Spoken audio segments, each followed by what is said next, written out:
Imagine this. You wake up in a world where everything is designed to make you feel good. Your phone greets you with a rush of notifications. Likes, messages, updates, all carefully engineered to give you that tiny dopamine hit.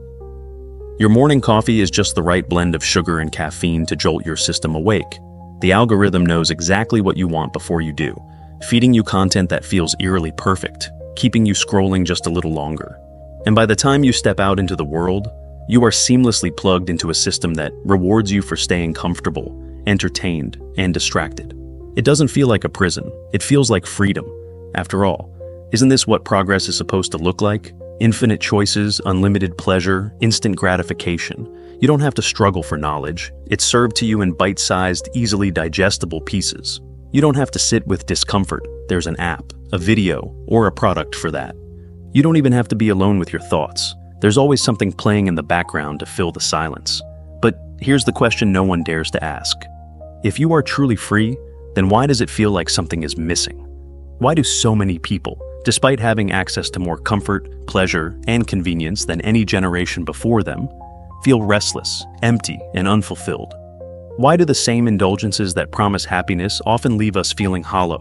Why do we keep chasing more likes, more entertainment, more distractions, only to find ourselves trapped in an endless cycle of craving and dissatisfaction? Somewhere deep inside, you sense it, the paradox, the unsettling realization that the very things designed to make life easier, to eliminate hardship, to maximize pleasure, may actually be the chains that bind you, that your desires are not entirely your own, that your habits are not entirely in your control, that the system keeping you comfortable is the same one keeping you weak. But what if everything you've been told about pleasure and happiness is a lie? What if the pursuit of comfort is not making you freer, but enslaving you in ways you can't even see? Consider this. The most powerful forms of control are never forced. They are chosen. Not through oppression, but through seduction. Not through pain, but through pleasure. The most effective prison is the one you willingly walk into, believing it to be paradise. Could it be that modern life, this endless stream of convenience and indulgence, isn't just giving you pleasure, but pacifying you? Could it be that you are not truly living, but merely consuming? That your thoughts, emotions, and very identity are being shaped by forces you don't even recognize? Think about it. When was the last time you sat in silence without reaching for your phone? When was the last time you resisted an impulse rather than indulging it? When was the last time you chose struggle over comfort, discipline over distraction, meaning over pleasure? And the most disturbing question of all, if you are always chasing pleasure, when will you ever find peace? Something is wrong. Something deeper than we are willing to admit. And if you've felt it, if you've ever suspected that there is something more to life than just the next hit of dopamine, the next distraction, the next mindless pleasure, then you are already beginning to wake up. But waking up is only the first step. To see the chains is one thing. To break them, that requires something much more radical. The real question is, will you have the courage to face the truth? Let's go deeper. The trap is real. But it is not made of steel bars or chains. It is invisible, woven into the fabric of modern existence, masquerading as freedom while tightening its grip around your mind. You do not feel it because you were born into it. You do not resist it because you have been conditioned to crave it. The illusion is complete. Pleasure, once a rare, fleeting gift, has become an endless buffet, a cheap commodity available at the tap of a screen. And yet, has all this pleasure made you stronger, more fulfilled? Or has it left you restless, distracted, and hollow? The paradox of excess. The ancient Greeks warned of this trap. They called it hedonism, the relentless pursuit of pleasure for its own sake. But even they could not have imagined a world where every second of discomfort could be erased with a dopamine hit. Social media, fast food, pornography, endless entertainment, each a microdose of pleasure designed to numb the mind and weaken the will. Arthur Schopenhauer, the German philosopher, argued that human existence is caught between two forces, desire and boredom. When we chase pleasure, we temporarily escape desire, only to be swallowed by boredom. This cycle is infinite, and in modern life, it has reached its peak. Consider this. When was the last time you sat in silence without reaching for your phone? When was the last time you let your mind wander without drowning it in stimulation? If the idea of boredom terrifies you, then the trap has already closed around you. The science of your enslavement. Neurologists have long known that the brain operates on a reward system, a delicate balance of dopamine, the chemical of motivation and pleasure. This system was designed for survival, rewarding actions that increased our chances of living, finding food, seeking shelter, building relationships. But today, this system has been hijacked. Companies spend billions engineering products that manipulate dopamine, giving you rewards without effort. Why struggle for knowledge when an algorithm can spoon-feed you information? Why cultivate discipline when entertainment is effortless? Why build a meaningful life when a screen can simulate it for you? The result? A society drowning in distractions, minds unable to focus, a generation that seeks pleasure but finds only emptiness. Nietzsche's warning, the last man. Friedrich Nietzsche foresaw this decline. He spoke of the last man, a creature who has abandoned struggle, ambition, and depth in exchange for comfort and mindless pleasure. He neither dreams nor suffers. He simply exists, entertained into complacency. Look around. The last man is here. He scrolls endlessly but creates nothing. He seeks comfort but never challenges himself. He avoids pain at all costs, yet wonders why he feels unfulfilled. He is a slave, not to chains, but to his own desires. The illusion of freedom. Modernity promises freedom, the ability to do anything, experience everything, and escape any discomfort. But real freedom is not the absence of struggle. It is the ability to choose your struggle. When every action is dictated by the pursuit of pleasure, you are not free. You are controlled, not by force, but by your own cravings. Jean-Paul Sartre, the existentialist philosopher, believed that human beings are condemned to be free. With true freedom comes responsibility, the need to define one's own purpose and endure suffering for something greater. But modern life offers an escape, endless pleasure without meaning, and so many choose the easy road, unaware that it leads nowhere. The silent epidemic, a life without depth. There is a reason depression and anxiety are rising despite material abundance. A reason why people feel disconnected, despite being more connected than ever. A reason why, despite having access to unlimited pleasure, fulfillment remains out of reach. Because pleasure is not purpose, comfort is not meaning, and a life spent avoiding struggle is a life devoid of growth. The trap is set, but can you escape, or will you remain blind, mistaking your chains for freedom? The answer lies ahead. The unseen consequences await. Imagine standing in front of a mirror, but instead of reflecting your true self, it only shows a carefully crafted illusion, one that has been shaped, manipulated, and conditioned over years. You stare into the glass, and yet, you don't recognize the person looking back at you. Not fully, not truly. There's something missing, something lost. And yet, you don't question it. You keep moving through life, feeling as if you are making choices, forging your own path. But beneath the surface, there is an invisible current dragging you in a predetermined direction, one you never consciously chose. This is the unseen consequence of the modern pleasure trap. It doesn't just steal your time. It doesn't just weaken your discipline. It steals you, the hollowing of the self. When pleasure is abundant, struggle disappears. And while that sounds like paradise, it comes at a price. Nietzsche once said, "He who has a why to live can bear almost any how." But what happens when you no longer need to bear anything? When there is no struggle, no suffering to overcome, no depths to rise from? You lose the why. Comfort becomes the default state. But here's the paradox. When struggle disappears, so does meaning. Psychologists call this hedonic adaptation, the idea that no matter how much pleasure we consume, we quickly get used to it and crave more. A stronger dose, a bigger hit, a faster thrill. But the more we chase, the more empty we become, like a firework that explodes into brilliance but leaves behind only smoke.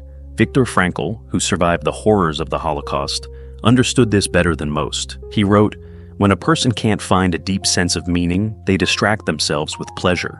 And isn't that exactly what we do? When faced with an existential void, we reach for the next distraction, the next notification, the next show, the next cheap dopamine hit.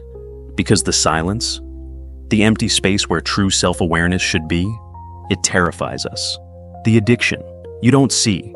When we hear the word addiction, we think of substances, alcohol, drugs, gambling. But the most dangerous addictions are the ones society doesn't label as dangerous. The ones that are encouraged, rewarded, and normalized. The constant scrolling that turns minutes into hours. The junk food that offers comfort but steals energy. The pornography that replaces real intimacy. The entertainment that numbs rather than enlightens. These are chains, but they don't feel like chains. They feel like choices. Until one day you realize they've made the choice for you. Dopamine, the brain's reward chemical, is the culprit behind it all. Every time you indulge in one of these modern comforts, your brain rewards you with a dopamine hit. The problem? You didn't earn it. Real fulfillment, building something meaningful, creating something valuable, mastering a skill, takes time, effort, and patience. But modern pleasure shortcuts the process. It delivers the reward without the work. And that's the trick.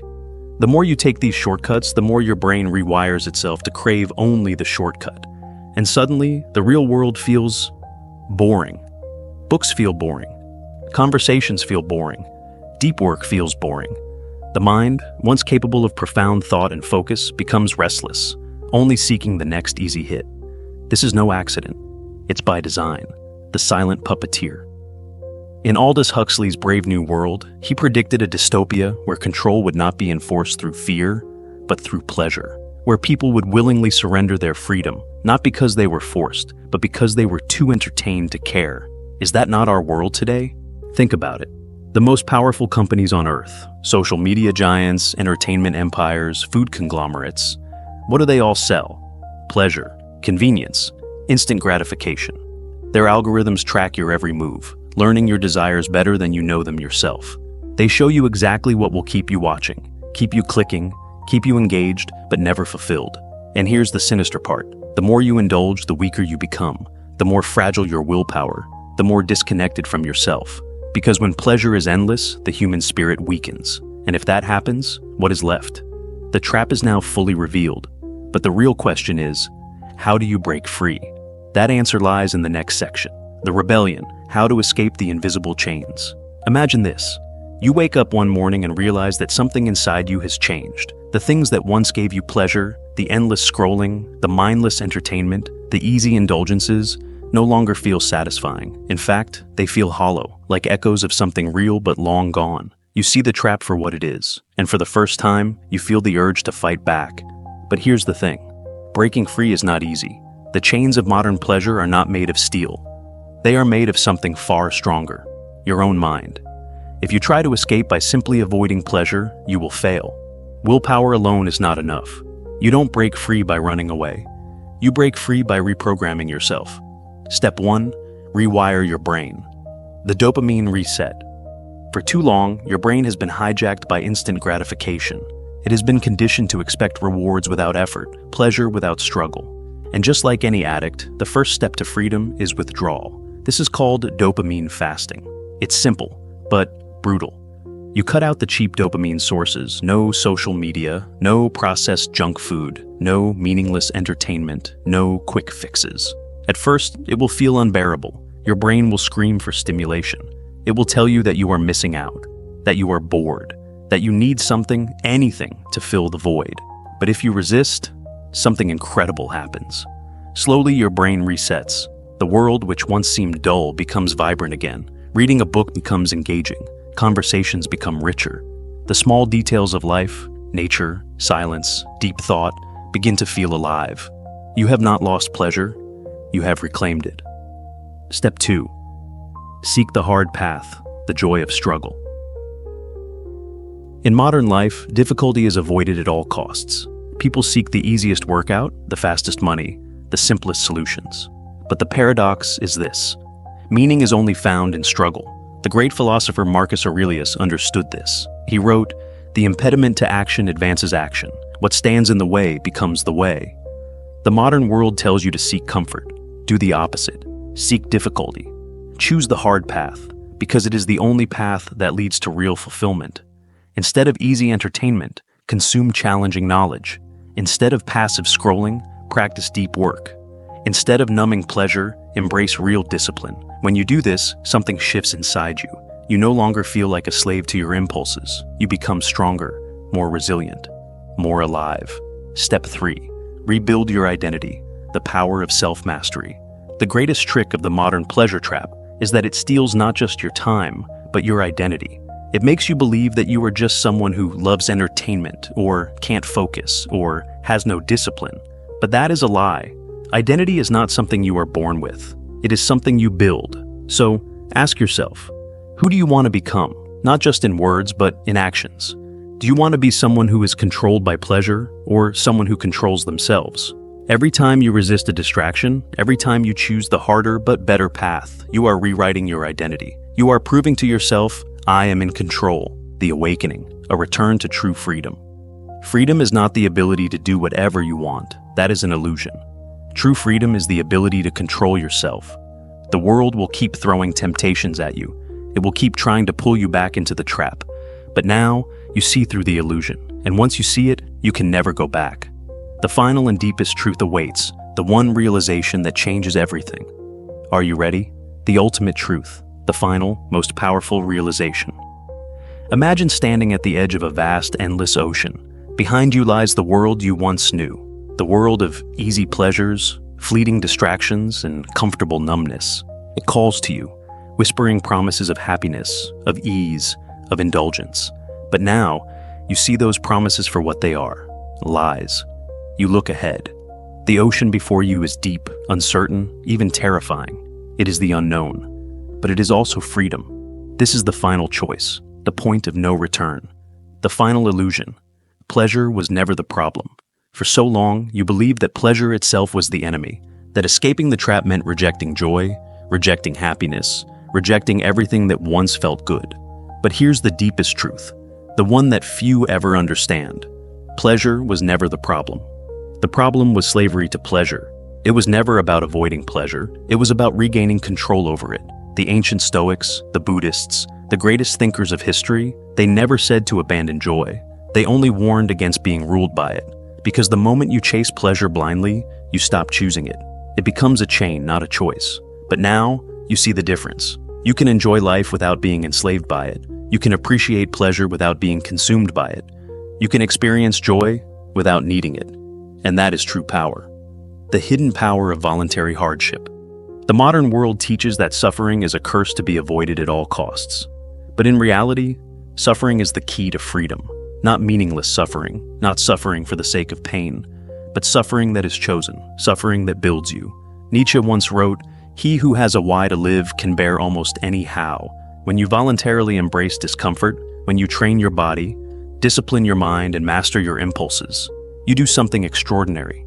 You become unbreakable. The person who has mastered pain, who has mastered sacrifice, who has made peace with discomfort, that person is untouchable. Nothing can control them. Nothing can own them. They are no longer at the mercy of external forces. They are truly free. The ultimate choice, slave or master.